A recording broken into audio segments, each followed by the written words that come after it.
algunas cuestiones interesantes de morfología fueron sobre la relación de evolución y desarrollo del planeta, pero no estamos hablando solamente de nuestro foco. Habíamos dejado el tema con información bastante útil y sorprendente sobre Australopithecus afarensis, apodado Lucy, que incluye no solamente evidencia anatómica de características y modo de vida y locomoción, sino huellas que dan una confirmación mucho más directa de esas inferencias basadas en anatomía. Recuerden que estamos en este momento en el entorno de los 3 millones de años en el pasado, momento en el cual el género dominante es el género Australopithecus, y más en general los llamados australopithecinos, un término relativamente informal, que es Australopithecus, y grupos de esas características. Vamos a hablar ahora un poquito de algunas otras reales. La especie que le da el nombre del género es el Australopithecus africanus, la primera especie descubierta, y esos descubrimientos fueron en la primera parte del siglo XX. Fueron descubrimientos muy sorprendentes porque se encontraban entre los primeros fósiles, no los primeros que se conocía, el hombre de Java, por ejemplo, hoy como habilis, pero como erectus, pero entre los primeros muy antiguos. Hoy sabemos que el género tiene, como digo, hasta algo más de 3 millones de años de antigüedad. En este momento no había dataciones absolutas, dataciones indirectas. Y además, entre esos primeros fósiles se encuentra que es la versión anterior del cráneo de un individuo juvenil. Noten que durante mucho tiempo, por lo contrario, todos los fósiles que tienen un nombre informal son todos el hombre de, o el niño de, nada de, el otro género no andaba en la vuelta de la evolución humana. Este niño de Town tiene además un molde endocraniano, o sea, no está en cráneo completo, pero también es interesante. La parte posterior del cráneo, la caja craneana, no existe más, pero sí existe un molde de las huellas que deja la parte interior de la caja craneana, lo cual motivó uno de los primeros estudios detallados de tipo neurológico de un fósil de homínido. Y fue enormemente discutido, pero está claramente anclado en el panorama de la evolución de los homínidos. Es una vista lateral. Ven que, como muchos australopithecinos, mantienen características generales de los organismos que hemos visto hasta ahora. Tanta pequeña, un desarrollo importante de la parte anterior del cráneo y la mandíbula, la región rostral, maxilar mandibular, está muy desarrollada en relación a la caja craneana propiamente dicha. Aquí muchas características están atenuadas. Por ejemplo, el rostro no se proyecta tanto hacia adelante como otros grupos, la mandíbula no es tan grande porque esto es un juvenil. ¿Sí? Los arcos superciliares están atenuados porque es por la edad del individuo. Pero la especie tiene dos características más marcadas en otros ejemplares. Bueno, otro género de australopithecina, otro género importante de lo que no hemos mencionado hasta ahora, es el género Paranthropus. Pertenece al grupo de los llamados australopithecinos robustos. Robustos es un término informal, pero se refiere a características diferenciales de dos grandes grupos de australopithecinos, que básicamente son los que hemos visto hasta ahora, de talla relativamente pequeña, de formas no muy acentuadas, y estas formas son de mayor tamaño y también tienen acentuadas características, sobre todo un desarrollo importante del aparato en mandíbulas y dientes muy robustos, y asociado a eso también inserciones musculares bastante robustas. Aquí les llama la atención este ejemplar en la presencia de una cresta sagital. El cráneo está incompleto, pero si miran en detalle van a ver que tienen el reborde posterior de la caja craneana y esta saliencia de hueso de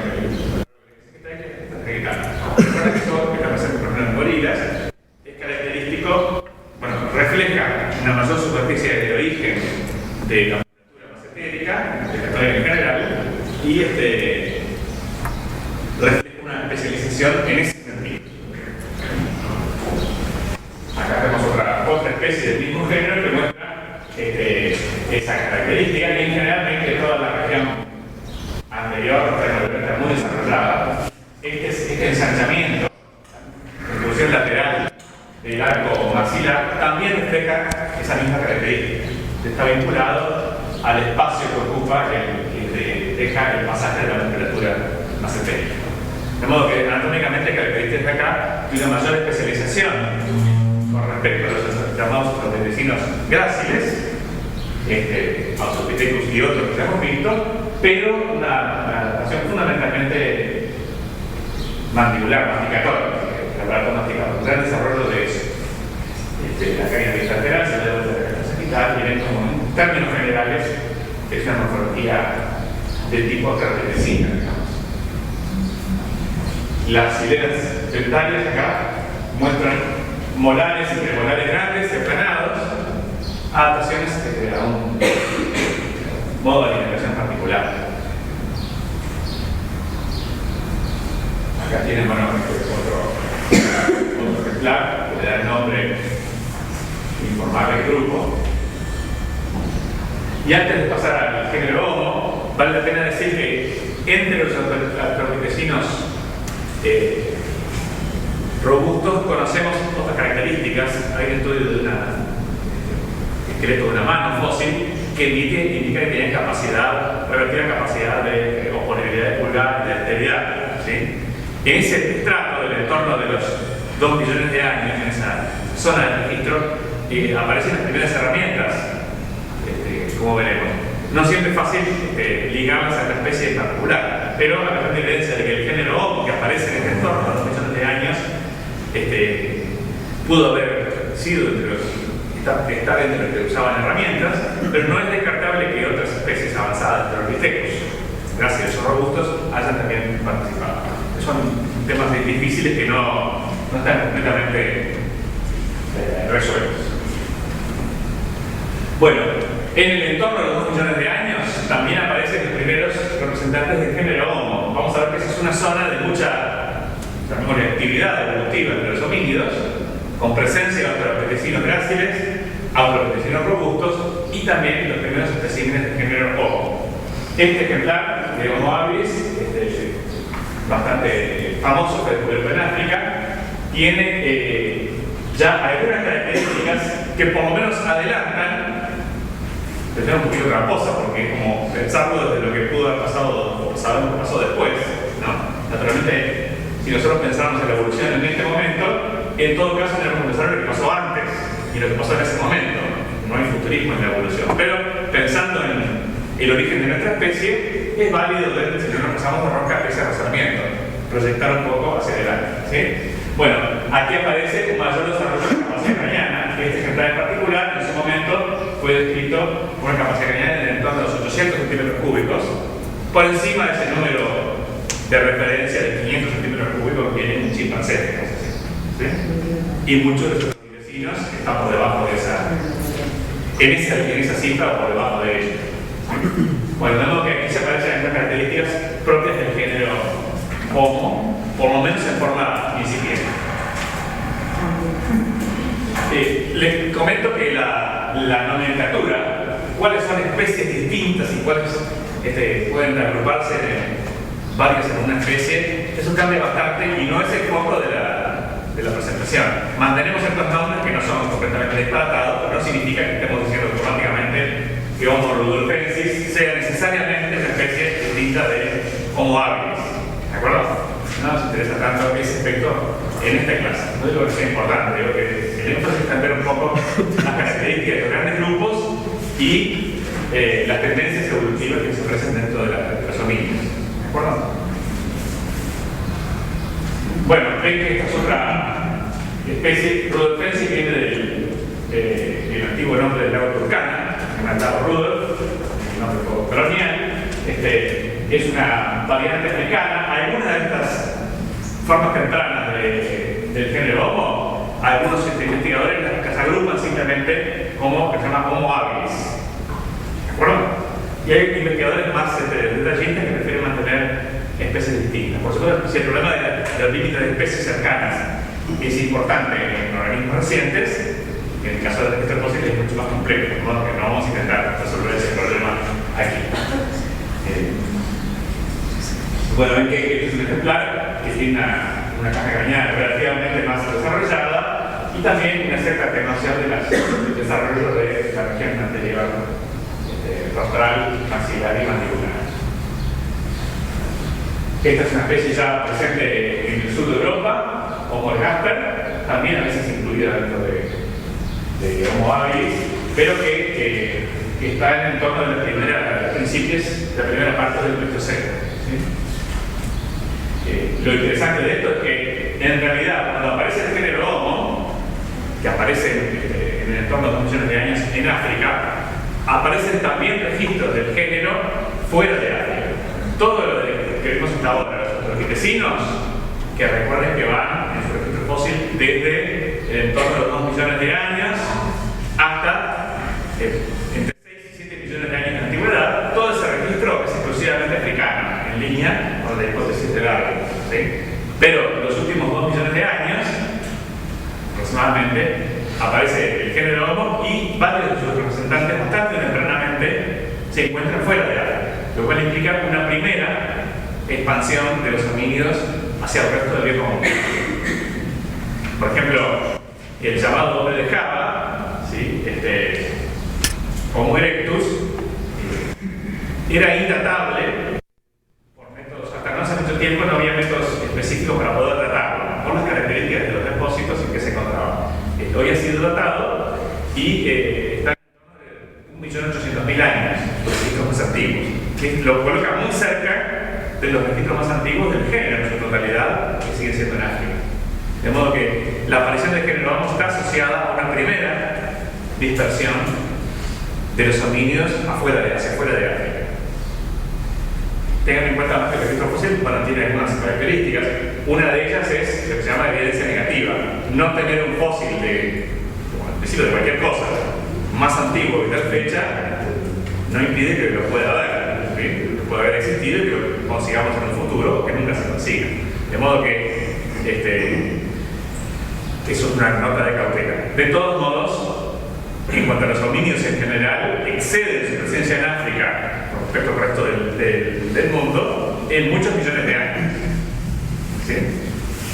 Ya para el género Homo no es tan claro y por tanto no podemos descartar completamente que no haya habido una historia muy compleja de migraciones en varios sentidos en ese entorno de los 2 millones de años. Bueno, el llamado originalmente Pithecanthropus erectus, ya les conté que Dubois lo encontró en base, como resultado de una serie de razonamientos equivocados, pero con buena fortuna. Es un fósil muy importante, descubierto ya en el siglo XIX. ¿Sí? Y hoy lo consideramos un representante primero del género Homo. Y muchos nombres informales que estuvieron asociados a especies distintas, el hombre de Java, el hombre de Pekín, para nombrar los más conocidos, hoy no son géneros distintos, son miembros del género Homo y normalmente se agrupan como parte de esta especie muy importante, Homo erectus. Es una especie que ya muestra características bastante cercanas a la especie humana moderna.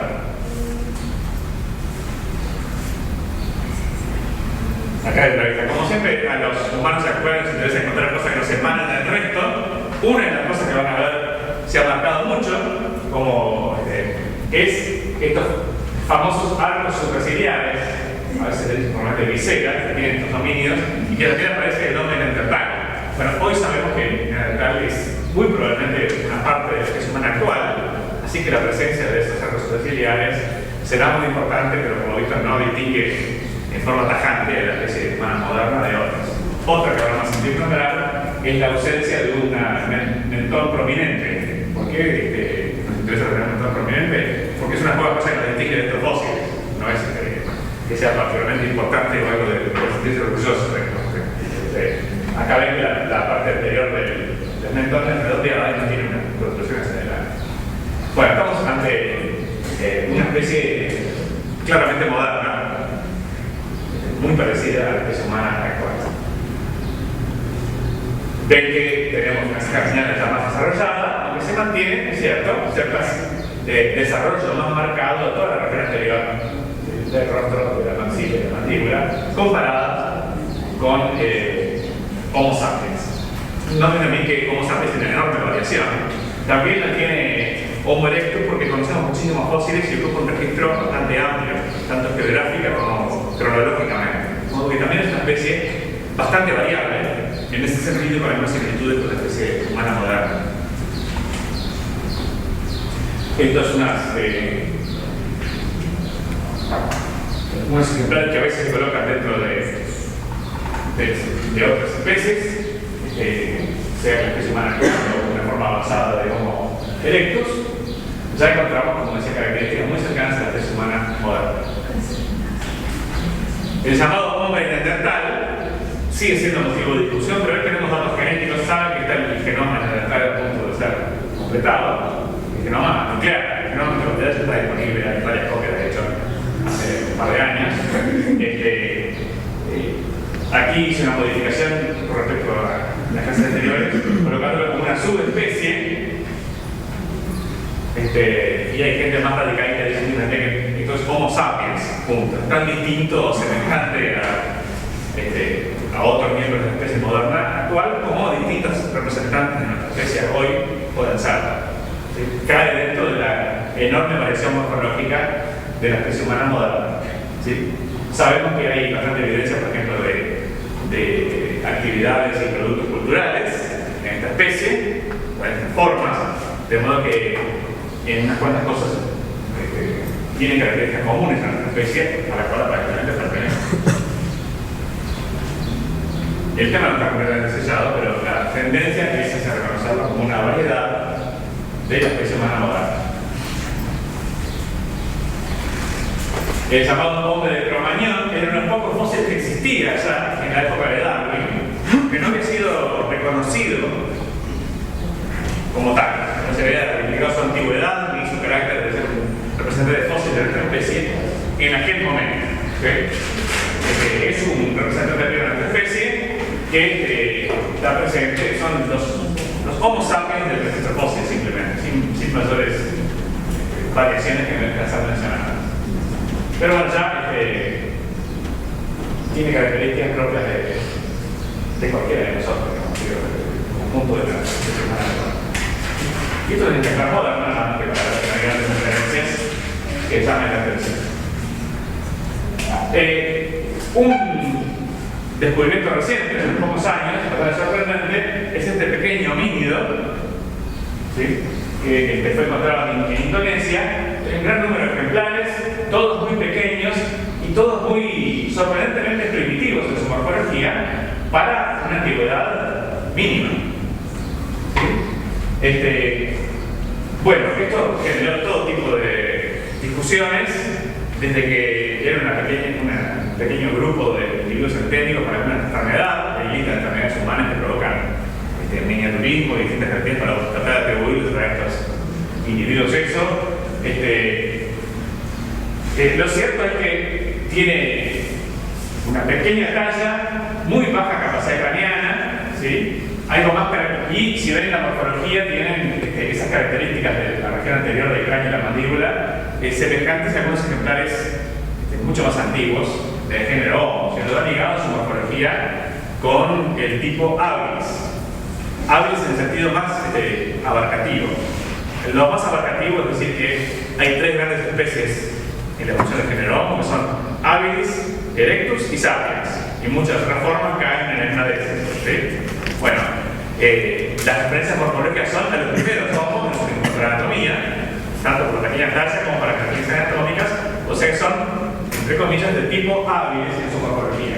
Bueno, persistieron hasta una edad muy reciente y no deja de ser una sorpresa y un cierto enigma para ser estudiado. Como hay un gran número de ejemplares, además, no es un cráneo suelto, parece difícil pensar que sea un grupo endémico con una enfermedad, una patología compartida por todos los miembros de la especie de los fósiles que hemos encontrado. Las explicaciones generalmente vienen por otro lado. No está totalmente resuelta la posición de ellos, pero ha sido aceptado globalmente como un hallazgo legítimo y posiblemente no patológico, difícil de acomodar por diferentes empresas, pero no patológico. Para convencerse de que no es un ejemplar suelto, acá hay una pequeña muestra de los ejemplares encontrados, fueron más de 10 en el primerísimo reporte, así que ya hay material para entenderse. Bueno, para tener una idea de la anatomía, tenemos un esquema donde se comparan las características de una especie con algunas referencias importantes de la evolución humana. Las medidas que están tomadas acá son dos. Por un lado, la talla, la altura estimada en metros, de que sería aproximadamente 1 metro de altura, y la capacidad craneana. Nos aprovechamos para decir la capacidad craneana. Cuando se dice que la especie humana actual tiene 1300 centímetros cúbicos de capacidad craneana, que acá por acá, ven que eso es algún tipo de valor medio, una enorme variación. ¿Sí? Ven que el grupo, la especie o grupo de tipo Erectus, acá está planteado como un grupo similares a Erectus, que tiene un rango de tallas y de tamaño y número de ejemplares importante, tiene un rango claramente inferior, aunque también amplio. Los australopitecinos, ¿sí? En su momento, tienen un rango de tallas importante, estos son los robustos, los más grandes, pero mantienen su capacidad craneana en el entorno de los 500 centímetros cúbicos, y esta es una especie de menor talla que todas estas y de capacidad craneana todavía menor. Hoy conocemos homínidos con capacidad craneana como estas, otros homínidos, debo decir, porque bueno, justo este año se reportaron estudios detallados de la especie Ardipithecus anamensis que anda por este entorno, ¿sí? Pero hasta el año pasado no teníamos otros homínidos con datos positivos, más o menos confiables, dentro de este rango, tanto de tallas como de capacidad craneana. Así que esto tenga 18.000 años de antigüedad es realmente sorprendente. Pero bueno, allí está, y a nosotros nos toca acomodar nuestra comprensión de la evolución humana para incluir a este grupo. Para desechar también una primera aproximación así salvaje. Sí, hay gente como estos se presentan para hacer los pigmeos, no tienen nada que ver con los pigmeos, son más allá que son de pequeño tamaño, ¿sí? Los pigmeos son para acá, en el lado de pequeña talla, pero no son asimilables a una variación de la especie humana actual de ese tipo, ¿sí? Hay algo más así que estudiar.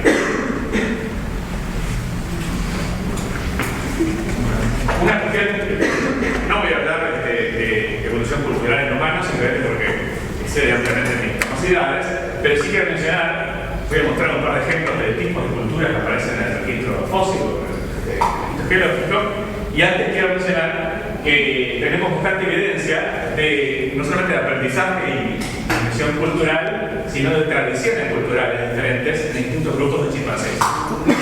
Los chimpancés, el chimpancé común, pero también el bonobo, son de las especies más estudiadas del geológico, y tenemos evidencia de tradiciones culturales que se transmiten dentro de grupos, algunas de las cuales están claramente asociadas al ambiente, al tipo de recursos y modo de vida particular de los grupos en esos ambientes, y otras son de formato más libre, no tienen una explicación adaptativa obvia, sino que están asociadas a tradiciones que tendrán su utilidad, no podemos descartarlo, pero que tienen mucha impronta cultural, una cierta arbitrariedad cultural, digamos así. En esta imagen simplemente es una cosa bien clásica, que es una madre ilustrando la forma de quebrar nueces con una cría observando el fenómeno. Pero hay modos de interpretación mucho más complejos que esto, y hablo de las tradiciones culturales en núcleos diferenciados de chimpancés. De modo que no solamente la capacidad de usar herramientas, que ya es más antiguamente reconocido hace más tiempo en los chimpancés, sino la capacidad de crearlas y de transmitir cultura en un sentido un poco más amplio, es una característica que no es exclusiva, y ciertamente es distintiva por su complejidad de nuestra especie. Podemos encontrar bases análogas en otras especies. Por otra parte, sabemos que en grupos muy distantes, como las aves, hay transmisión cultural, por ejemplo, de canto, y modos de canto que tienen su influencia en la cultura social y aún en la especiación, algunos pensadores. De modo que es una característica particularmente desarrollada en la especie humana, pero no exclusiva en el sentido general. ¿De acuerdo? Bueno, decía que justamente el entorno de los 2 millones de años, que es una época de mucha efervescencia evolutiva en los homínidos, estaban presentes los australopithecinos gráciles, los robustos y los primeros ejemplares del género Homo, aparecen las primeras herramientas que fueron muy discutidas, ¿sí? La cultura románica, cuando Louis Leakey describió estas primeras herramientas de este tipo, se las consideraban artefactos geológicos simplemente y no verdaderos productos culturales de dominios antiguos. Hoy está bastante bien establecido ese tipo de culturas y están asociadas a los primeros ejemplares del género Homo, aunque no es descartable que otros homínidos también hayan hecho uso o aún desarrollado alguna de estas herramientas.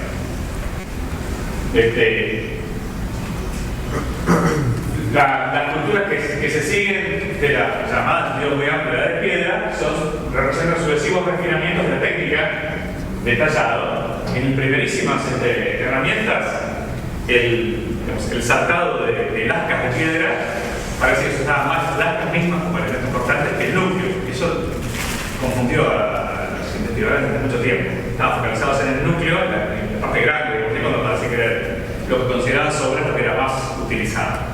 Eso está bastante, se ha aclarado bastante hoy, que además hay estudios de microscopía que permiten ver no solamente la forma de producir estas herramientas, sino su uso. Después hay huellas de estas herramientas en huesos de animales que permiten confirmar bien qué se había usado y de qué manera. Sobre todo en la zona del lago Turkana. Bueno, en los últimos cientos de miles de años, donde existen la forma de la decadencia, que se reconoce como subespecie, y Homo sapiens, aparecen formas de talla más refinadas, que seguramente fueron usadas por ambas variedades, no es la misma especie de repente. Ahí hay unos detalles de la técnica de producción que no nos interesan. Pero evidentemente, para que consten, si alguno tiene interés, lo puede seguir y van a encontrar mejores fuentes que yo para entender. En el paleolítico superior aparecen ya genes de tallado muy finas, mucho más refinadas, y también aparece lo que se llama la representación simbólica, que algunos de estos elementos tienen una función utilitaria y también introducen elementos, llamémosle estéticos, arbitrarios, con una utilidad no estrictamente funcional, sino de carácter estético, que está muy asociado a la evolución de las culturas humanas, en el sentido más amplio. Si pueden ver, enorme variedad de formas. Existen culturas actuales que retienen algunas de estas técnicas de tallado, no solamente de piedras, sino de huesos y de astas y otros elementos que nos permiten, por lo menos, atisbar, aún en la actualidad, algunas de estas prácticas, que forman parte de nuestro acervo cultural, en el sentido más amplio.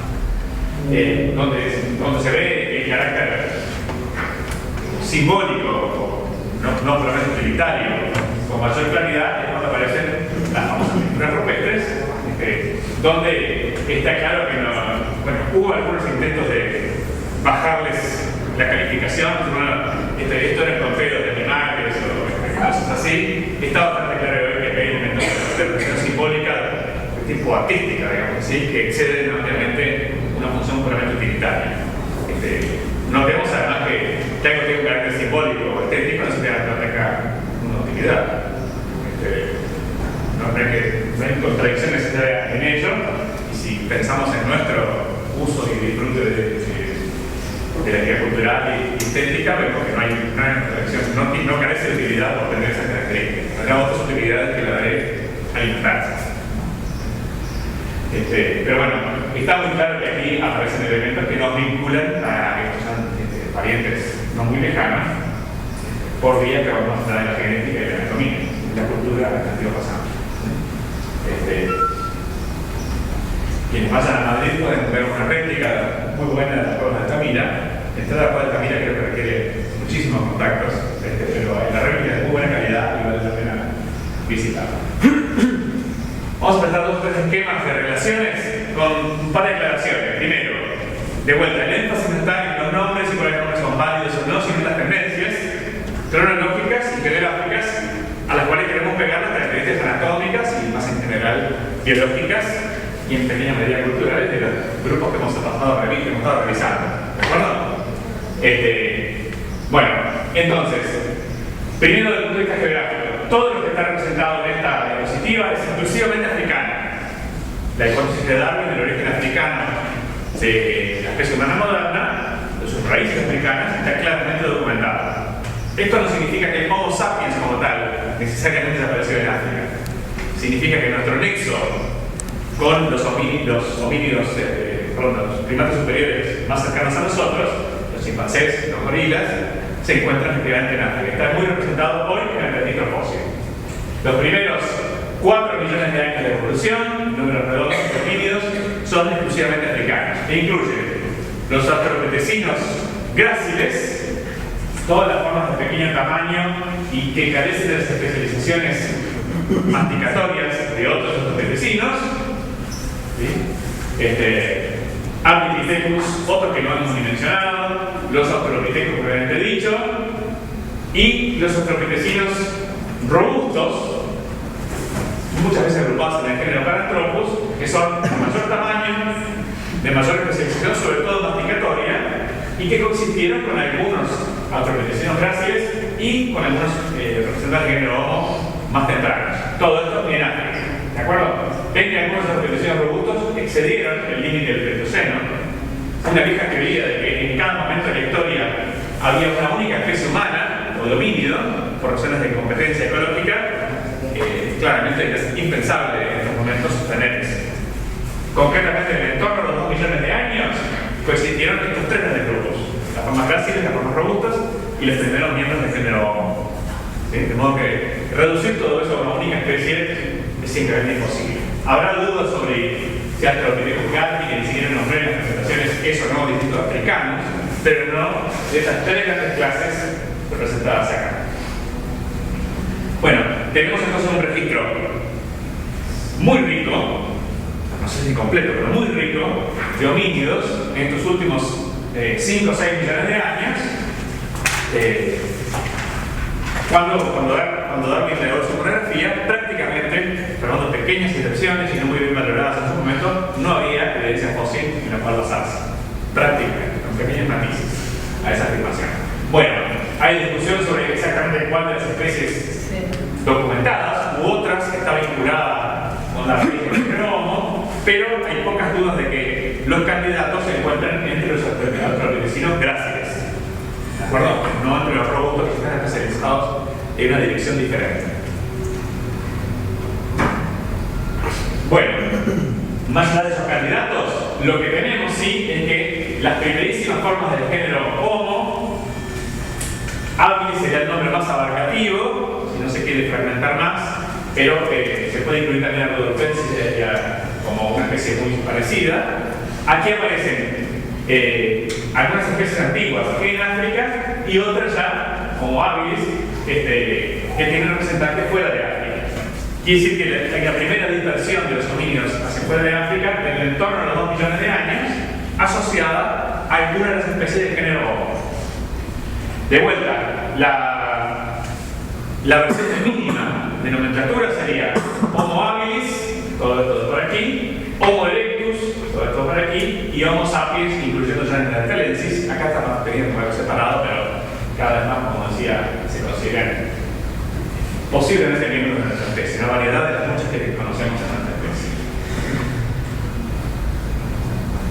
Bueno, y estas formas ya son formas que se encuentran fuera de África, pero queda bien documentada el origen africano de los homínidos y muy posiblemente del género Homo a sí mismo. Es decir, está un poquito más difícil. Sin duda, la raíz del género Homo está en África, los australopithecinos gráciles. Si el género como tal va a mantener sus primerísimos representantes en África o no, yo diría que lo más probable, pero no está totalmente descartado, que aparezca un nuevo fósil bastante antiguo, como ha aparecido, como campo de datar fuera de África. Cuando decimos fuera de África, estamos hablando de en el viejo mundo, excepto en los últimos 50.000 años aproximadamente, es cuando aparecen las radiaciones, bueno, África y Eurasia, hasta los últimos 50.000 años, hace los 50.000 años aparecen migraciones hacia Australasia, la Polinesia, y hace bastante menos, 15.000 años aproximadamente, aparecen migraciones hacia las Américas. ¿De acuerdo? De modo que hay otra dispersión de la especie humana moderna que seguramente excede que es una dispersión diferente a la que estamos describiendo ahora. ¿Sí? Cuando conocemos Homo sapiens, tenemos que pensar en su dispersión, pero muy reciente, en esta zona, como especie, ya no como linaje de dominios o género Homo, hacia los distintos continentes. Eso vamos a discutir en el próximo tema. Bueno, aquí tenemos, esta es una versión de este año, que está asociada a la descripción bastante completa de Ardipithecus, ¿sí? Ardipithecus ramidus, y les da un panorama bastante actualizado, porque la selección de nombres sigue siendo decisión del autor, en este caso Tim White, pero da una idea de las grandes tendencias, un poquito distinta, matizada con respecto a las anteriores. Tenemos, recuerden, los primerísimos fósiles con muy relativamente poco material, y confiamos en que haya más. Nosotros buscamos este fémur, de hecho, en diapositivas. Ardipithecus, hoy conocemos material muy completo de Ramidus, aparentemente hay una nueva especie, pero que es solamente fragmentaria, no puedo decir mucho sobre ella. De Ramidus, la estructura así. Australopithecus, noten que acá en este esquema no se distingue a las formas robustas, que están acá, Etiopicus, Boisei y robustos, como un género distinto. Si lo fuera sería Paranthropus, son preferencias de este autor, ¿cierto? Pero acá están los robustos representados por las tres especies, y los demás son las formas grasas. ¿Sí? Noten también que para Tim White, el Homo rudolfensis es un Australopithecus. El que haya dudas sobre qué género es, nos dice dónde están las raíces del género Homo. También sobre los australopithecinos grasas, claramente. ¿Sí? O sea, más que un grave problema de cuál es el nombre del género acá, nos indica una conexión fuerte entre estos dos géneros en esta zona y no por esta otra de acá. Ven que el género Homo aquí está representado por habilis erecto con una amplia distribución estratigráfica. Una de las razones por las cuales incluir este esquema porque incluye además una descripción actualizada de qué regiones, en qué continentes se encuentran esos fósiles, una síntesis en ese sentido. ¿Sí? Y después tenemos Sapiens, ven que White considera que la Arabellensis es una especie distinta, y Heidelbergensis, que también mencionamos, y Floresiensis es recientemente descrito y muy reciente, y de tamaño y características muy ancestrales, que lo vincula con los primeros representantes del género Homo o algunos otros homínidos para nuestra sorpresa. Así que es una buena síntesis con los matices que acabo de señalar. Bueno, comentarios finales sobre este tema, antes de pasar a los temas genéticos. Bueno, estos son los aspectos de mayor resistencia cultural, que mayor resistencia encuentra culturalmente. Recuerdo hace muchos años una charla en el Museo de Java, que era una charla para estudiantes de este instituto, pero en la primera fila había una señora que, aplicando los prejuicios, posiblemente no era estudiante de Java, edad, bueno, mayor a la mía aún hoy, saco de piel, otra cara de piel. Y ella escuchó toda la charla y después levantó la mano y dijo que tenía un comentario para hacer, representaba un cierto grupo que no recuerdo realmente, y empezó la lectura de un documento.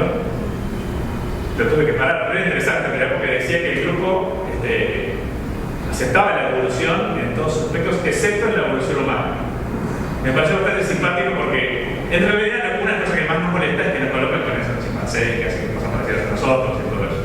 Pasada la aceptación de la evolución, hay una resistencia particular en el caso de la evolución humana, porque genera cuestionamientos sobre, bueno, qué somos, de dónde venimos, a dónde vamos, el poder florentino, y esas cosas que acompañan al propio crecimiento cultural de la especie, ¿cierto? Todas las especies de repente no se hacen esos cuestionamientos. Bueno, entonces la evolución en general genera resistencias y dentro de ella la evolución humana genera resistencias particulares. En cierto sentido, lo que hoy sabemos sobre la evolución humana puede tomarse como una prueba, en el sentido de una puesta a prueba de la validez general de la teoría. ¿Sí? ¿Qué deberíamos encontrar en el sentido general? Obviamente nosotros no podemos adivinar, no podemos predecir cómo va a ser el registro fósil. La teoría de evolución es predictiva en una forma general, pero no específica. No nos puede decir a priori qué linaje se identificaron con qué características. Hay una, como diría May, una explicación histórica a posteriori, usando los elementos generales de la teoría, de lo que no nos permitiría estos elementos predecir cuándo y de qué manera se originaron los dinosaurios. Para la propia existencia del grupo, no es una teoría predictiva en ese sentido de la historia particular, sino en un sentido más general. Pero ¿qué predicciones generales podemos hacer? La evolución humana es parte de la evolución del tipo darwiniano en sentido general. Primero, la especie debe estar enraizada en el marco del árbol filogenético más amplio, que incluye muchas especies. Segundo, si la distancia que nos separa de especies vivientes es relativamente importante, francamente 5 millones de años no califica como importante, deberíamos encontrar formas intermedias, tal vez una o varias especies que llenen en algún sentido el hueco de distancia que hay entre la especie humana actual y sus parientes vivientes más cercanos. Eso también debe ser posible para ancestros del chimpancé, por cierto, y del gorila, no solamente de nuestra especie. Tenemos el ojo en ese lado de la divergencia por razones de interés propio, ¿no? Lo tercero es que esa evolución debería ser de tipo darwiniana en el sentido muy general, con varias ramas, algunas completamente extinguidas, que no llegaron a dejar descendientes, porque la evolución darwiniana no tiene un propósito ulterior. Existe la especie A porque va a dar lugar a la especie B, que es la que importa para nosotros, ¿no? Algunas van a dar lugar a especies vivientes y otras se van a extinguir. Es decir, la evolución humana tiene que tener la misma forma, darwiniana en el sentido general, de cualquier fragmento del árbol de la vida, con un interés particular, porque es nuestra especie, pero con una forma general comparable a la de la evolución darwiniana en nuestra vida. ¿De acuerdo? Además, Darwin le acertó en concreto en el origen africano de los homínidos, la raíz africana del grupo, y también la primacía temporal del bipedalismo y la postura erecta con respecto al aumento de la capacidad craneana. Hubo otras teorías evolutivas, más o menos inspiradas con otras secuencias de eventos. También Darwin le acertó en esas secuencias. Note que pudo haber errado en eso y no se caía necesariamente todo lo anterior que acabo de decir. Las características generales de una ramificación evolutiva del grupo de los homínidos. Pero sucede que también le acertó los detalles, ¿no? Lo cual es muy importante. Las hipótesis de Darwin y el escenario que construyó sobre la evolución humana estaban basadas en poca evidencia y mucho razonamiento. Hoy tenemos, sin embargo, esperemos que por lo menos igual razonamiento, pero muchísima evidencia. Y hemos recorrido los aspectos paleontológicos y morfológicos de esa evidencia. Después vamos a ver, en un ratito, la evidencia genética molecular. Algunos aspectos de evidencia genética también contribuyen a esta cuestión. Bueno, somos una especie particular, así nos gusta reconocernos, pero somos una especie que en estos sentidos generales estamos firmemente enclavados en la diversidad biológica. En ese sentido, el ejemplo sirve para ilustrar esa característica. Lo podemos saber con las distinciones de Darwin, que seguimos hablando con los homínidos. Bueno, vamos a hacer un corte ahora y la segunda hora vamos a hablar de los aspectos genéticos y moleculares. ¿Qué completaremos la clase que viene? ¿Sí? Bueno,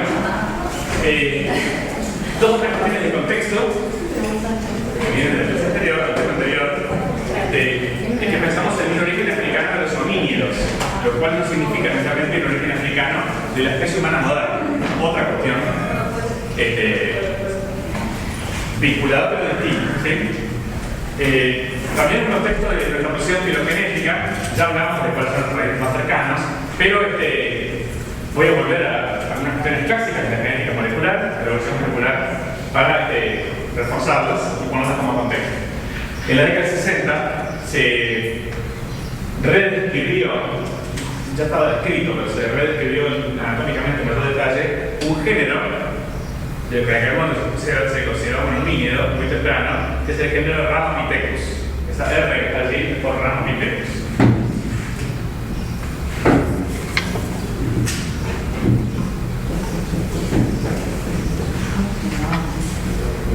Y esa redescripción venía con una interpretación de que ese tiene más de 15 millones de años de antigüedad, representaba un homínido en el sentido estricto de un linaje vinculado, emparentado con la especie humana moderna, a exclusión de el chimpancé, el orangután y el gorila. ¿Sí? La visión que había era que dentro de los primates superiores, que es nuestro lugar en el árbol de la vida, había un gran linaje que llevaba a los humanos, los homínidos en sentido amplio, y otro gran linaje separado, un hermano del que anterior, que incluía a los parientes más cercanos. ¿Sí? En parte de esa interpretación, no entraré en detalles, pues mi interés histórico está superada, tenía que ver con cómo se reconstruía el arco mandibular de Ramapithecus para compararlo con los humanos. Ven que en los humanos el maxilar, las hileras dentales superiores del maxilar tienen la forma de arco, en contraste con las formas más en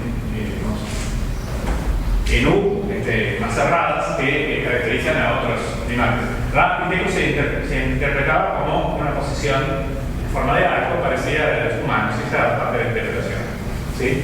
El asunto es que llegaron Saric y Wilson, trabajos famosos que en algún sentido inauguraron la evolución molecular, las terapias moleculares, donde, en base a distancias inmunológicas, concluyeron que la especie humana, el chimpancé y el gorila formaban un grupo monofilético a exclusión del orangután. Y para ellos, automáticamente, eso dejaba fuera a Ramapithecus de su posición de ancestro o pariente cercano de los homínidos a exclusión de los demás primates. Hoy sabemos, pero muchos tiempos de discusiones después, que Ramapithecus está vinculado al linaje del orangután y no al de los homínidos o al del grupo de humanos, chimpancés y gorilas. ¿De acuerdo? Eso fue en su momento un golpe, digamos, a la visión clásica para el paleontológico. Vincent Saric, una de las personas más polémicas, que disfruta más de las polémicas que yo haya conocido, sin contar que mide 2 metros más impuestos y un ancho de espalda más o menos así, le gusta discutir, dijo una frase que ofendió a todo el resto de su comunidad antropológica, que Ramapithecus, a la luz de la evidencia molecular, no podía ser un ancestro directo de la especie humana sin importar qué aspecto tenía directamente. Por su antigüedad, ya no podía ocupar esa posición, evidenciando la confianza en los datos moleculares que dejamos entrar, bastante, estaba bastante bajo sospecha. Bueno, otros estudios también clásicos que dan contexto es que las primeras comparaciones genéticas moleculares entre humanos y chimpancés dieron algunos resultados que en su momento fueron muy sorprendentes y siguen siendo en alguna medida. ¿Sí? Un famoso trabajo de Mary Claire King y Alan Wilson, el mismo Wilson del tema anterior, se basó en estimaciones por electroforesis de proteínas. Recuerda, la electroforesis de proteínas separa clases de alelos por carga eléctrica y más en por desplazamiento en un campo eléctrico, por electroforesis. Bueno, ellos usaron técnicas indirectas para estimar qué cantidad de cambios aminoácidos podrían estar detrás de esas diferencias de electroforéticas. Secuenciar, bueno, ADN era técnicamente imposible en ese momento, y secuenciar cadenas aminoácidas era posible, pero extremadamente borroso y costoso. ¿Sí? Entonces usaron técnicas indirectas.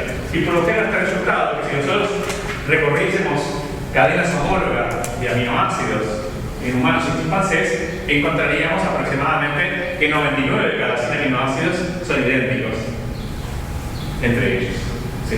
Ustedes van a ver medidas de identidad menores al 99%, pues están basadas en secuencias de ADN a otros niveles. Esta medida, con todas las dificultades que implicó hacer esta estimación, básicamente sigue siendo correcta al día de hoy. Que de cada 100 aminoácidos, valor muy promedio, del orden del 99% son compartidos en los sitios homólogos, por supuesto, de las proteínas correspondientes, o péptidos correspondientes entre humanos y chimpancés.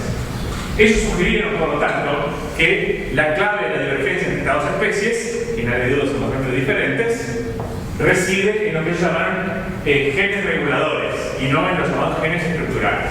Hoy, en la actualidad, en estos años hay una discusión muy viva sobre si los genes reguladores son genes, una clase distinta de genes, son funciones de las muchas que tienen los genes comunes, digamos así. Sí hay unas clases separadas de genes reguladores, pero lo que hay poca duda es que la regulación génica es un factor importante de diferenciación, como vimos en nuestros estudios de desarrollo y evolución, de especies que pueden tener una maquinaria muy semejante, pero regulada de manera diferente.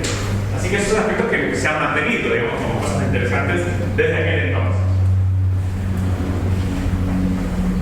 Más recientemente, bueno, se ha podido estudiar similitudes y diferencias en patrones de expresión génica con microarreglos, microchips de medida de expresión génica, y un grupo de Svante Papu colaboradores hicieron eso de forma sistemática, buscaron chimpancés y humanos, y encontraron un conjunto sobre un sustrato muy semejante, de patrones de expresión muy semejante, hay genes que tienen expresiones diferenciales, sobreexpresión o subexpresión en humanos, en tejidos específicos, estadios específicos. Entre ellos, efectivamente, hay diferencias de patrones de expresión génica que implican cambios en la regulación, o sea, eso los reguladores son genes cualquiera o genes específicos dedicados a la regulación, y muchos de ellos están vinculados al sistema nervioso, de modo que esto tiene una sugerencia basada en datos muy indirectos. Hoy es una posibilidad de estudio que está al alcance de nosotros. Bueno, por supuesto que decir cuáles son las diferencias entre humano y chimpancé lleva una lista muy larga de propiedades, y no tenemos una forma a priori de decir, bueno, este conjunto pequeño es el conjunto clave. Intentamos explorar un conjunto de posibilidades en ese contexto. Pero bueno, aquí hay unas cuantas de ellas. Hay diferencias morfológico-anatómicas, diferencias en el ya repetido balance entre la caja craneana y la región anterior del cráneo y la mandíbula, tamaño relativo del cráneo, proporciones de los miembros con respecto al cuerpo y entre sí, características del desarrollo endogenético, etcétera, etcétera. Tiene una pequeña lista tomada del trabajo como referencia. No es un problema sencillo, es decir, acá tenemos los tres genes que hacen la diferencia entre humano y chimpancé. Seguramente no sean tres, y seguramente, como han pasado 5 o 7 millones de años, los dos linajes han evolucionado y han creado diferencias posteriores a su divergencia. ¿Sí? Además, sabemos que en el medio hubo varias especies, no son dos especies derivadas directamente del ancestro común, sino a través de una cadena de ancestros y descendientes. Bueno, en cuanto al origen de la especie humana, vamos a hablar ahora de una hipótesis de dispersión desde África. Pero recordemos que ahora estamos hablando de la especie humana moderna, ya no de aquella primera oleada de expansión del género Homo hace unos 2 millones de años. Estamos hablando de la especie humana moderna, si también se originó en África como especie, ya no como gran grupo de homínidos, y si se dispersó desde África o si tiene un origen distinto, más complejo. ¿Sí? Siempre pasa esto de que las actualizaciones de las diapositivas no son todas completas. Si van a ver la clase anterior, esa cifra hoy es un poquito más antigua. La presencia de erectus o formas de tipo erectus en el viejo mundo fuera de Asia es un poco mayor de unos millones de años. Pero es bastante reciente con respecto a toda la historia del género, que en unos 2 millones de años el número nunca lo vemos. ¿Sí? Hay dos grandes teorías del modo de origen de la especie humana, dos grandes modelos de referencia. Después veremos que podemos imaginar modelos intermedios, pero en sus formas extremas está la teoría del origen africano, que dice que Homo sapiens se originó en África y se expandió desde África en un tiempo que vamos a estimar luego, desplazando a todas las demás especies y variedades de homínidos que pudieron existir. Por lo tanto, tenemos una evidencia, una excepción, que es Homo floresiensis. Eso es un misterio que no tenemos una respuesta a la vida. Ese sería el origen del origen africano. Un único origen geográfico, dispersión relativamente reciente de la especie, exitosamente desplazando a muchas de las especies que pudieron haber existido, o variedades incluso, que pudieron haber existido con ella en el marco de esa expansión. La otra teoría es la llamada teoría del origen multiregional, que lo que dice es que la especie tiene unas raíces múltiples en múltiples regiones del mundo.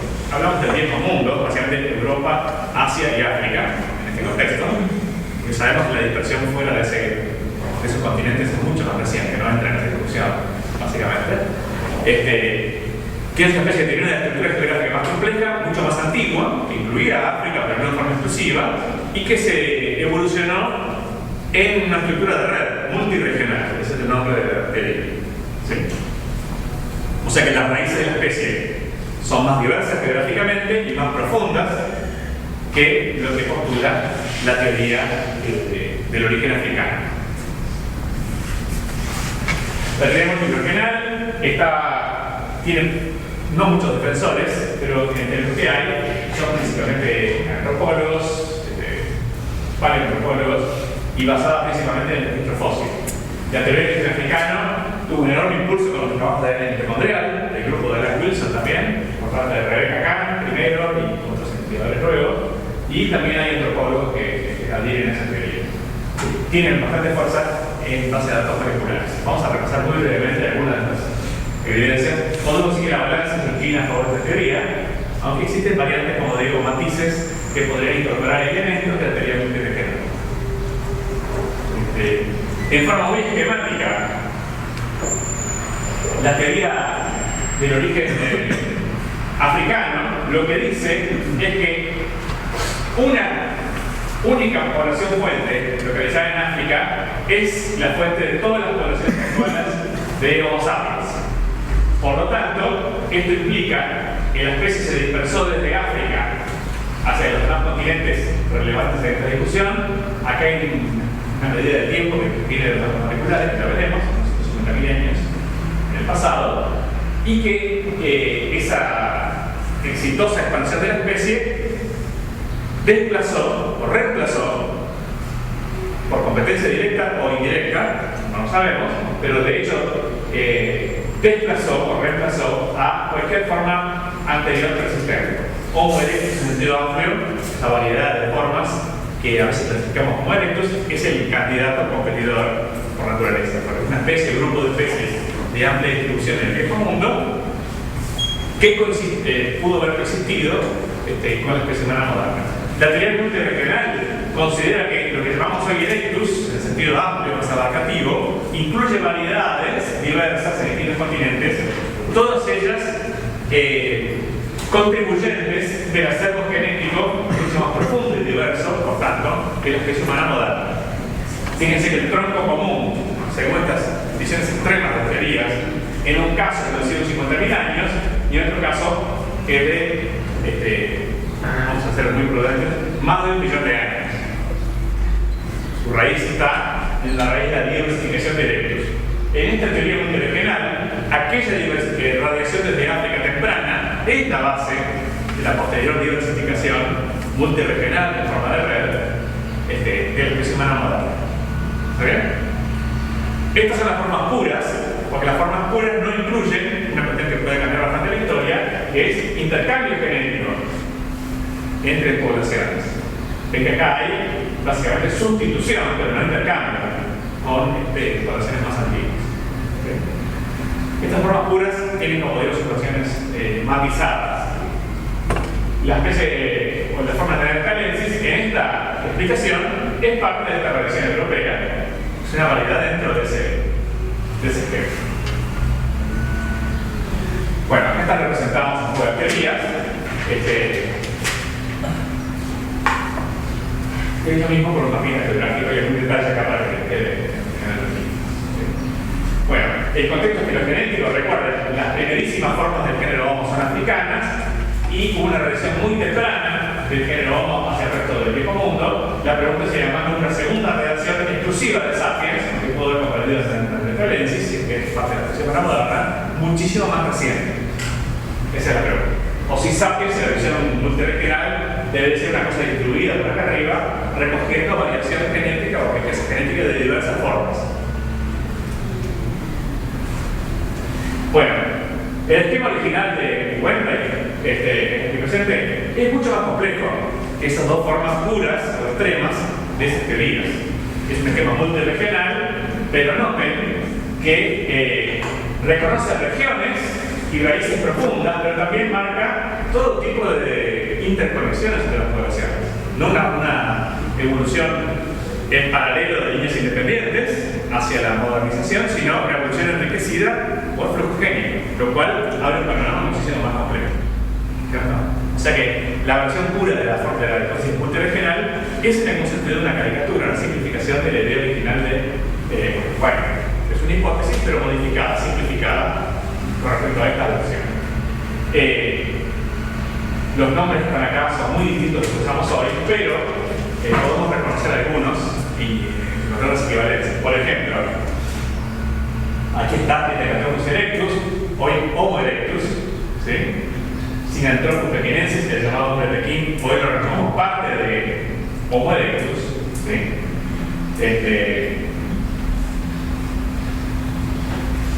Heterotropus robustus, no creo que esa sea la forma que conocemos como Paranthropus robustus, de alguna forma por la antigüedad del género. Pero bueno, la idea es que hay distintas raíces muy profundas en distintos continentes, pero con interconexiones. Tanto verticales hacia especies distintas de actual, varias regiones, que parece un poco sorprendente, así como en general interconexiones. Bueno, las evidencias arqueológicas que nos dicen, hay más que esto, pero es un buen esquema general que es lo que llamamos evidencia positiva. No podemos descartar que haya habido humanos modernos en, como decía, Australia hace 60.000 años. Eso no lo podemos descartar. Positivamente, tenemos evidencia de dispersión hacia Australasia y Polinesia en el torno de los últimos 50.000 años, hace 50.000 años. ¿Sí? Tenemos evidencia positiva arqueológica de razas de la especie humana moderna, grosso modo en los últimos 40-50.000 años en todo el viejo mundo. ¿Sí? La hipótesis acá de la expansión desde África, estos son valores de mínima, por lo tanto, en cuanto a la antigüedad de esa dispersión desde África, sí es que ocurrió. Otra cosa importante a tener en cuenta es la diversidad genética humana, que por supuesto es enorme en la medida que nos interesa muchísimo, y hay muchísima variación, después veremos algunos ejemplos de estudios moleculares actuales, es sin embargo baja comparada con la diversidad de muchas especies vinculadas. Por ejemplo, estos son estudios mitocondrial, noten la diversidad de lo que llamamos chimpancé, ¿sí? Andronodites, la diversidad genética que hay comparada con la humana, aún sin incluirlos en el natal dentro del humano. ¿Sí? Esos son los mitocondriales. Naturalmente, hay gente que piensa que en parte eso se explica porque acá puede haber más de una especie de chimpancé, sin contar el bonobo, que tiene su propia diversidad. Pero bueno, vamos solo al bonobo, tenemos una diversidad mayor genética de la que encontramos dentro de la especie humana. Lo mismo pasa en el gorila, acá ya hay más evidencia de que puede haber más de linaje, una especie biológica incluida. ¿Sí? Dentro de los orangutanes también hay dos subespecies representadas, no hay mucha información detallada, geográfica, pero ya se ve que hay una diversidad genética mayor de la que conocemos la especie humana moderna. Eso sugiere, aunque no lo demuestra, que el tronco común, por lo menos mitocondrial de la especie, es bastante reciente. No hay una gran diversidad surgida desde el mismo. Bueno, esto es un esquema que es modificado de los trabajos originales de Rebecca Kahn y Alan Wilson y colaboradores, que hizo furor en su tiempo, en el 87 y el 89, y que ha tenido muchas versiones mejoradas, pero que no han cambiado la historia en lo esencial. Es un árbol mitocondrial de unos 180 individuos de la especie humana moderna, con cierto cuidado de tratar de representar a grupos aborígenes dentro de lo que se puede, por la declaración, de dónde procede tu madre y tu abuela materna y tu abuela materna, son matrimoniales con una cierta certeza del trazado de esa línea materna alcanza para presumir una raíz local versus una familia que se ha estado moviendo por el universo, ¿de acuerdo? Bueno, ¿qué características tiene este árbol mitocondrial humano? En primer lugar, hay enorme variación de muchísimos haplotipos, ¿cierto? Casi que cada individuo, si se secuencia con el letrero suficiente, tiene un haplotipo diferente. Sin embargo, la profundidad de este árbol genealógico es bastante baja. Hay un tronco común que es relativamente cercano en el tiempo. Estos investigadores estimaron esa antigüedad usando relojes moleculares y la cifra oscilaba entre 130.000 y 150.000 años de antigüedad. Y se parece ser la antigüedad del ancestro mitocondrial común a todos estos haplotipos. Noten que árbol de individuos, organismos, es un árbol de genes. ¿Sí? Es un intento de reconstruir la historia de la genética mundial. Bueno, los genes se transmiten a través de individuos. Así que acá hay una cadena de matrilineas reflejada y podemos decir con certeza que el ancestro común y la lengua ancestral que dio lugar a toda esta diversidad residía en un único individuo de sexo femenino, lo cual no dice que hubiera una única hembra en la población ni que esa hembra sea el ancestro de todos nosotros en un sentido más general, ¿sí? Pero sí nos dice algo sobre la violencia individual. ¿De acuerdo? Bueno, segunda característica muy importante y que no ha cambiado es que la primera divergencia, el primer par de ramas que sale de ese ancestro dirige a dos cosas. Por un lado, a un conjunto de alelos o de haplotipos mitocondriales exclusivamente africanos. Y la segunda rama, incluso la mayor parte de los haplotipos, comprende representantes de los grupos étnicos, geográficos de todos los continentes, incluyendo los demás continentes, pero también África. Si buscan el código amarillo claro para africanos, van a encontrar líneas dispersas de africanos en distintas partes del árbol. ¿De acuerdo? No es que divide el árbol en dos partes, una africana y otra no africana como grupos monofiléticos recíprocos. De ninguna manera. ¿Sí? África es polifilética, como lo es en todo el resto de los continentes. Pero existe una mayor profundidad en los linajes africanos que en los linajes no africanos. Si buscamos el ancestro común mitocondrial a todos los linajes africanos mitocondriales, ese no es ni más ni menos que el ancestro común a todos los alelos, punto. Tenemos que llegar a la base para encontrar ese ancestro común. Si buscamos el ancestro común a todos los linajes mitocondriales europeos, estamos bastante cerca de ese ancestro común a todos, pero vamos a estar dentro de esta segunda rama, va a ser un poquito más preciso. O sea, la diversidad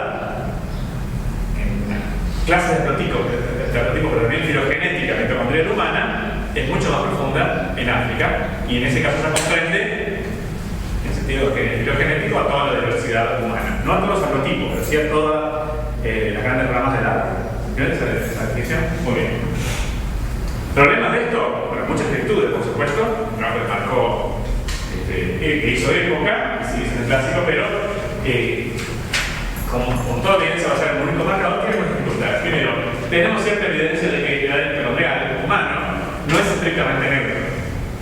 Para poder estimar tiempos de divergencia, usar métodos como esos, tenemos que subir neutralidad, o por una tasa de evolución más o menos constante, y hay varias cosas que dependen de la neutralidad de las estimaciones.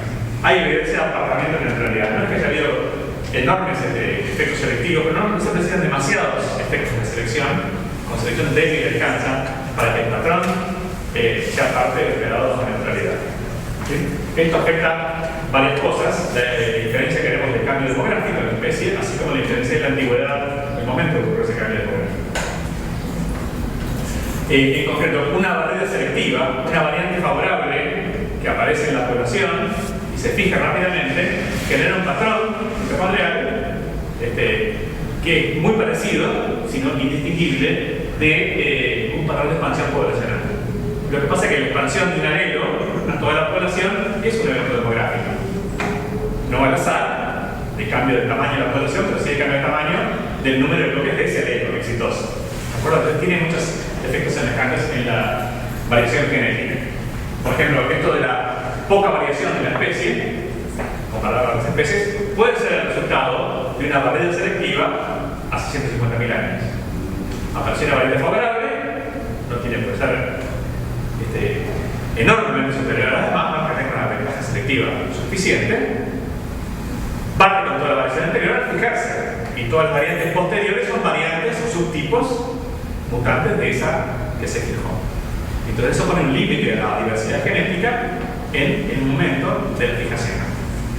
¿De acuerdo? Quiere decir que la ausencia de neutralidad estricta puede dificultar las interpretaciones.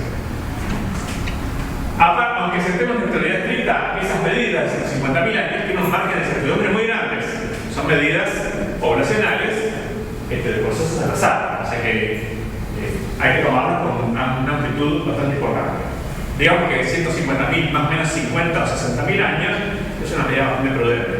Y no poner el foco en los 150.000 exactos y tratar de interpretar qué pasaba en ese momento precisamente.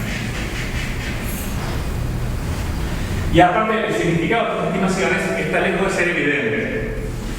Ya sabemos, puede ser efectos demográficos, crecimiento de la población hace 150.000 años, o puede ser simplemente el éxito de algún alelo que barrió con la variación genética mitocondrial, al fijarse, o alguna historia mixta entre ambas. Todo eso es posible. ¿Sí? También, bueno, supongamos que esto sea neutral y que tenemos que la llamada EVA mitocondrial, nombre que generó enorme interés pero también enorme confusión, ¿sí? Haya existido realmente hace 150.000 años.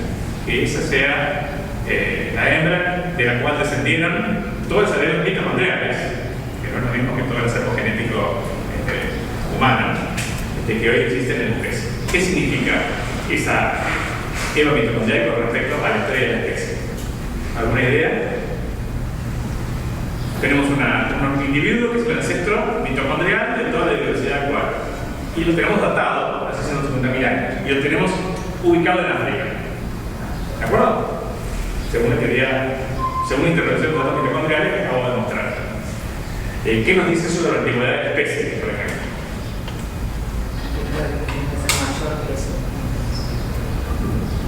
Seguramente explica que la especie sea más antigua que los 150.000 años. Pero, fíjate que, suponete que esta especie ya se ha separado. Y la especie humana moderna, en realidad, tiene un tronco común con otra especie ancestral. ¿Sí? Y que esta separación sea mucho más reciente. Que esta divergencia haya ocurrido hace 100.000 años. Desde el punto de vista de la diversidad humana, esto sigue siendo una población, ¿cierto? Y el hecho de que haya producido otra no cambia nada, podemos ignorarla. Y puede pasar que el ancestro común a toda esta diversidad mitocondrial realmente tenga 150.000 años. ¿Cierto? O sea que este ancestro mitocondrial puede estar antes del origen de la especie, puede ser más reciente, como tú decís, seguramente de forma correcta, o puede coincidir. En resumen, sobre el origen de la especie no nos dice nada la antigüedad de la EVA mitocondrial. Nos dice algo sobre la historia del genoma mitocondrial, que es importante, transmitido por individuos. ¿Entiendes?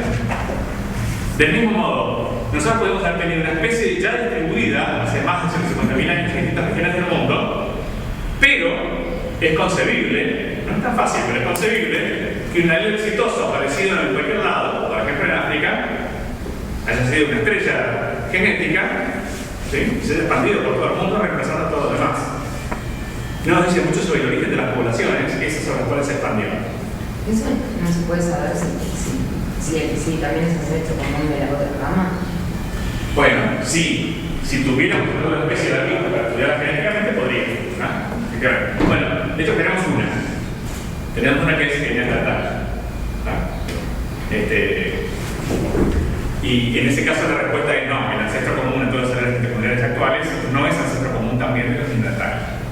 O sea que tú tienes razón que ese ancestro es posterior al origen de la especie, por lo menos en su separación de neandertal. Bueno, estas posibilidades tienen mucha salida de vuelta a la área mitocondrial.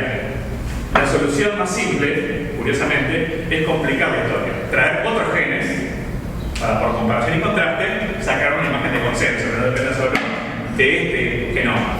¿De acuerdo? Muy bien. Eso es lo que vamos a hacer con los tres diapositivas, o tres ejemplos. Este es un árbol de poblaciones. Este no es un árbol en el sentido anterior, porque los alelos mitocondriales, cuando lo recombinan, tienen una historia que es de forma de árbol, especialmente por fragmentación, ¿cierto? Una vez recombinación, o salen quedan iguales o se divide de diferentes representaciones, ¿sí? Pero las poblaciones pueden tener patrones mucho más complejos. No se puede ese fragmento, pero también intercambian genes, también se puede fusionar, hacen muchas otras cosas.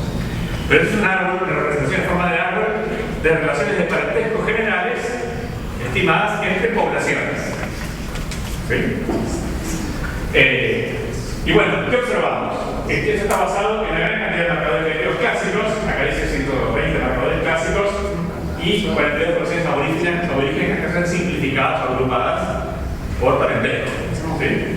Bueno, tenemos que, según este estudio, la población más divergente, el conjunto más divergente de todas las demás, efectivamente es el conjunto de poblaciones americanas aborígenes. Este árbol de poblaciones, no de alelos, es coincidente, es incluido por el árbol mitocondrial y su interpretación original. ¿Sí? Podemos imaginar que si nosotros encauzamos la divergencia mitocondrial acá, en este esquema, bueno, algunos alimentos pueden tener ser exclusivamente africanos y otros pueden ser polifiléticos y estar repartidos por linajes en todas las poblaciones, incluyendo las africanas. Con un poco de pensamiento poblacional es bastante fácil asimilar a este esquema de poblaciones el esquema de reparto de la variación mitocondrial. Bueno, esto es evidencia independiente del anterior. Ayuda mucho porque son muchos genes y porque no están ligados a la mitocondrial, tienen su propia historia. Además, al ser unos cuantos genes, las peculiaridades del gen 1, 2 o 3 en su historia medio que se cancelan y nos da una imagen medio de consenso de la historia de las poblaciones. Lo único que vale la pena notar para esto como un pero es que la gran desventaja que tiene la diversidad de forma de árbol acarrea también algunos perjuicios o desventajas. Por ejemplo, no tenemos forma de ver flujo génico acá entre poblaciones, que es solo una historia de fragmentación, está simplificada la historia a una historia de fragmentación. Hay una parte del flujo génico que sí está representada, que si dentro de una región, vamos a decir acá, hay mucho flujo génico, eso lo homogeniza la población y la convierte en una unidad natural. Pero básicamente eso nos da una idea de una dinámica más compleja de intercambio genético. Es una historia de grandes etapas de división de la población. Este estudio también nos da cierta tranquilidad, tenemos que generar pequeña correspondencia entre un árbol poblacional basado en genes, en este caso microsatélites, aquí no vamos a ver los detalles, y un árbol de clasificación o de estudio de la evolución filogenética de las lenguas humanas. Ustedes saben que la lingüística tiene una dimensión histórica, como la genética, y que esa dimensión histórica incluye distinguir caracteres ancestrales selectivados, hacer árboles filogenéticos, tener en cuenta la displasia, la transferencia horizontal, muchas de las cuestiones que conocemos para el estudio de filogenias genéticas o biológicas también están presentes y fueron muchas derivadas de forma independiente, por otro lado, digamos así, en el mundo científico de las lingüísticas. Además, como mucha de la lingüística histórica, filogenética, diríamos hoy, se desarrolló en Rusia, fue publicada en ruso originalmente, permaneció bastante ignorada, ya no por biólogos filogeneticistas, sino también hasta por propios lingüistas de otras regiones hasta las últimas décadas. Hoy está ya mucho más integrada. Entonces, la evolución cultural en algunos aspectos también está asociada a una fragmentación geográfica, lo cual nos indica que hay un factor común, que es la historia de las poblaciones. No nos dice esto que la lengua está determinada por los genes, que no es intercambio, sino que hay la correspondencia general que habla de una historia de asociación histórica de esos dos factores comunes.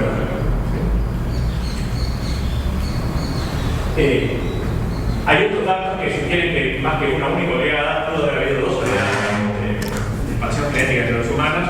No soy partidario de esto, pero por razones de justicia o de honestidad, prefiero mencionarlo. Seguimos acomodando datos. La idea es que, como decía, en algún sentido, complicar, agregando más datos, simplifica, nos permite extraer los factores comunes. ¿Sí? Unos datos bastante clásicos a esta altura son los datos del cromosoma Y. La idea es que el cromosoma Y, en su mayor parte, no recombina y se recombina de forma uniparental, paterna en este caso, así que sería como el análogo masculino de la mitocondrial.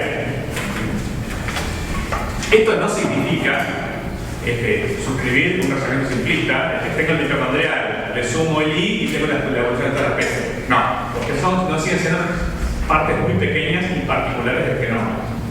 Si queremos estudiar el genoma, tenemos que estudiar el genoma para la redundancia, no un pedacito y generalizar a partir de ahí. Ahora vamos a consultar. Sí. Porque la diferencia mitocondrial se encuentra solo en machos. Sí. ¿Qué pasa con eso? Bueno, ahí la pregunta es, está bien, hay una similitud de transmisión parental, pero en mitocondrial se encuentran los machos. Desde el punto de vista poblacional,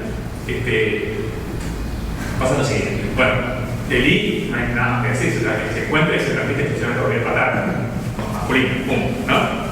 El mitocondrial es un poco particular, porque se encuentra en todos los individuos.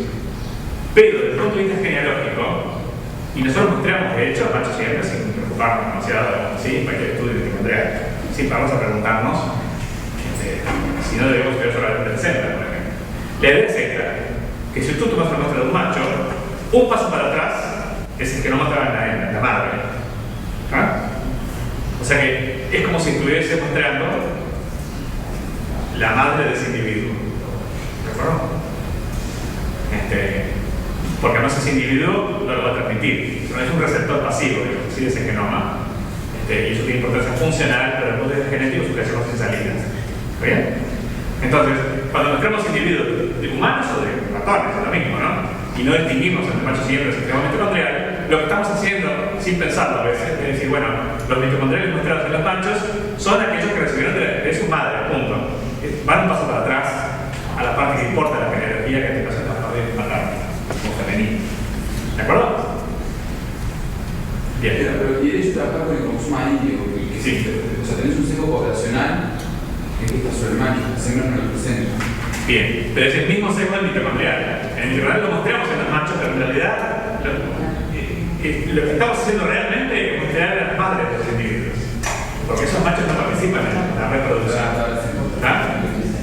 O sea, desde el punto de vista de la dinámica de la población, ¿qué es el mitocondrial de los machos? Es lo mismo que está en un tubo de ensayo. Viene de un origen conocido, pero no va a ninguna parte. ¿Ah? Bien. Nos estamos autodefiniendo como tubo de ensayo, pero bueno. Entonces, el I es igual en el modo de transmisión que el mitocondrial. Ese detalle de la presencia en los machos, como ves, lo podemos ver. Es interesante, pero no se soluciona pensando que es un tubo de ensayo ese individuo, el receptor pasivo de la muestra. ¿De qué muestra? De la madre. ¿Ah? Bueno, hay casos en que importa ir o no una generación para atrás. A escala filogenética, que la muestra sea tuya o mía o de nuestras respectivas madres, en 150.000 años no cambiará. ¿Ah? Así que es un detalle que no afecta a la interpretación. Bueno, entonces de ahí, transmisión paratoral, esta región que vamos a estudiar lo recombina, o sea que significa las cosas. Entonces, ¿qué tenemos? Tenemos una gran diversidad genética, de alelos o protipos, que llamarla, ¿sí? Acá está codificada con código de colores y de letras, ¿sí? Y algunas estimaciones de las edades aproximadas de los ancestros de estos cromosomas. Sí, de vuelta no es el ancestro de la especie o de la población, sino de aquellos individuos, en este caso de sexo masculino, que dejaron una herencia, en este caso de cromosomas Y, reconocibles hoy. Y bueno, ven que esos números en la raíz del árbol llevan aproximadamente a cifras que están en el entorno, ampliamente entendido, de unos 100.000 años, más o menos 50.000. En un entorno parecido al de la ADN mitocondrial. No tiene por qué coincidir. Tienen similitudes entre el modo de transmisión y lo que llamamos la ploidía. El tamaño efectivo es la cuarta parte de los sistemas diploides. Pero fuera de eso, tienen historias independientes, están ligados y tendrán su propia historia filogenética, ¿de acuerdo? Sin embargo, si son neutrales o razonablemente neutrales y pertenecen a una población común, deberían coalescer dentro de los márgenes de error del coalescente en épocas más o menos comparables. Eso está en línea con eso. Bueno, ¿cómo está repartida la variación genética del cromosoma Y en el mundo? Dos cosas. Hay una enorme variación, pero ven que los códigos de colores que colocan a prototipos semejantes, emparentados, para ser más preciso, con códigos parecidos, nos muestran algunas tendencias. ¿Sí? Por ejemplo, en el Nuevo Mundo, el predominio de estas líneas de color rojo y afines, aunque no exclusivas, no hay ningún afín de nada parecido, pero el predominio de estas líneas están localizadas en esta región del árbol. Y así sucesivamente. Vamos a mostrar de hecho algunos separados, grupos de prototipos por separado para constatar eso que acá está ensamblado en una imagen más completa. Por ejemplo, acá están los prototipos marcados con negro y gris, y ven que tienen un predominio, están localizados de hecho exclusivamente en las regiones de África, en África, llama subsahariana. ¿Sí? Bueno, eso está en línea con lo que venimos viendo, de que la mayor diversidad y originalidad genética de la especie humana se encuentra en África. Ya tenemos varias series de marcadores que nos marcan esa tendencia. ¿Sí? Después hay un conjunto, acá están seleccionados algunos más, de estas formas naranjas que nos van a interesar en un momento, están localizadas, no exclusivamente, pero en la región oriental de Asia, aunque también aparece en Australasia en menor medida. Y esto está vinculado a un parentesco que tienen estos linajes con lo que van a venir ahora.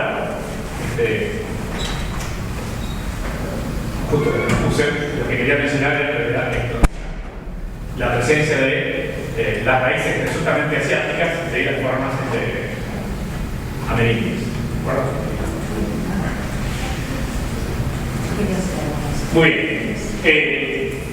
El conjunto de los marcadores nos da una evidencia de expansión. Aquello que tempranamente Mary Claire King y Adam Wilson plantearon solamente con mitocondrial ha sido corroborado por diversos marcadores. Que la especie humana se ha expandido, bueno, lo sabemos por supuesto en tiempos muy recientes, los últimos siglos, pero también hay una evidencia de expansión que remite a tiempos del orden de los 100-150.000 años y que pudo haber dejado una huella en el cromosoma y en la edad mitocondrial, a pesar de algunas dificultades de análisis mencionadas antes. De modo que tenemos una idea de que parte de la acción genética está acordada en el tiempo, en su antigüedad, por eventos demográficos de expansión, presuntamente, jugados por el conjunto de los marcadores, desde África. A pesar de cierta audacia y algunas simplificaciones, los mensajes fundamentales del trabajo de King y colaboradores se han mantenido, han resistido la prueba del tiempo y del fármaco de marcadores que hoy tenemos. El origen africano, la especie humana moderna, no sé qué pasó ahí, pero sí pasó que no me ocurre administro todavía.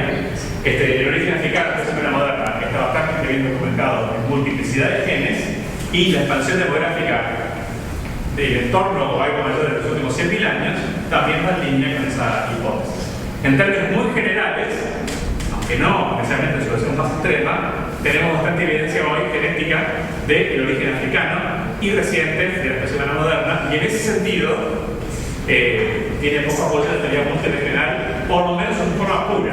Eso no significa que haya elementos de diversificación regional que estén presentes en el acervo de la especie humana moderna. Hay una cuestión poblacional que me interesa mencionar, que es esta. Hay una prueba clásica llamada neutralidad, basada en conocen la prueba de Tajima, y la prueba de Tajima detecta apartamientos de equilibrio entre deriva y mutación por eventos históricos que pueden ser de dos tipos: apartamentos de la neutralidad estricta y o cambio demográfico. Cuando la prueba de Tajima da negativo, indica una barrera selectiva o una expansión demográfica y algún otro tipo de selección más sutil que no vamos a mencionar ahora. ¿Sí? Bueno, por supuesto, para un gen particular, para un genoma no recombinante como el mitocondrial, es difícil saber si un resultado negativo y significativo de la prueba de Tajima, el test de Tajima, significa cambio demográfico, apartamiento de neutralidad o ambas cosas, una mezcla de ambas. La solución es compararlo en todo el genoma, con la idea de que la selección operará de maneras distintas en distintos genes, e incluso habrá genes que serán neutrales o cuasi neutrales. De modo que, si repetimos la prueba en muchos genes, vamos a tener una idea de todo el espectro de resultados y también si hay un sesgo generalizado en alguna dirección. Bueno, acá tenemos exactamente eso. Tenemos como referencia el valor del 0, que es un resultado neutral, y tenemos una distribución de cantidad de genes en humanos que dan valores negativos o positivos de esta prueba de Tajima. Como ven, la distribución es muy amplia, pero está sesgada hacia los valores negativos. Y eso es compatible con dos cosas. Una, expansión demográfica, lo cual tiene bastante sentido, en nuestra especie. Y dos, algún tipo de selección débil pero sistemática operando en la mayor parte del genoma. La distribución demográfica es la más sencilla, aunque no es necesariamente la única que vamos a tratar. Vamos a parar acá. En la próxima y última clase vamos a hablar de estructuras genéticas dentro de la especie, que nosotros detallemos. Y hay una sola característica de la evolución genética de la especie. Recuerden que se nos hablaba